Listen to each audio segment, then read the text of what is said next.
आयुष्याच्या अत्यंत वाईट परिस्थितीमधून किंवा दुःखद घटनेतून त्या शॉकमधून बाहेर येण्यासाठी ह्या 4 गोष्टी. पहिली गोष्ट की ती गोष्ट माझ्यासोबत घडली आहे हे एक्सेप्ट करा, ते पेन एक्सेप्ट करा, ते दुःख एक्सेप्ट करा, ते फील करा. तुम्हाला जेवढं रडायचं आहे तेवढं रडा, जेवढं ओरडायचं आहे तेवढं ओरडा.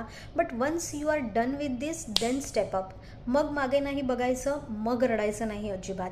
फक्त आयुष्यात पुढे कसं जायचं आहे ह्याचाच विचार करायचा. मी असं नाही म्हणणार की थिंक पॉझिटिव्ह, त्यावेळेला ते अशक्य असतं, पण ॲटलिस्ट निगेटिव्हही विचार करू नका. Take one moment at a time. दुसरी गोष्ट, स्वतःच्या फिजिकल हेल्थची आणि मेंटल हेल्थची खूप काळजी घ्या. स्वतःला सकस अन्न जेवायला घाला, तुमच्या जेवणाच्या वेळा पाळा, एक्सरसाइज करा, मेडिटेशन करा, प्राणायाम करा. आणि हे काहीच होत नसेल ना तर तुमच्या आराध्य देवतेचा मंत्रजाप करा, त्याने तुम्हाला मनशांती मिळेल आणि शांत मनाने तुम्हाला खूप सारे मार्ग शोधता येतील.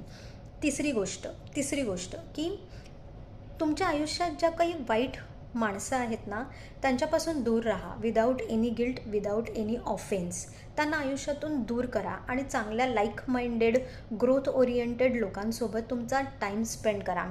चौथी गोष्ट, ह्या सगळ्या घटना आहेत ना परत परत डोकवायला येतील, त्यांना आयुष्याच्या आणि मनाच्या उंबऱ्यातून आत येऊ देऊ नका. स्वतःची काळजी घ्या.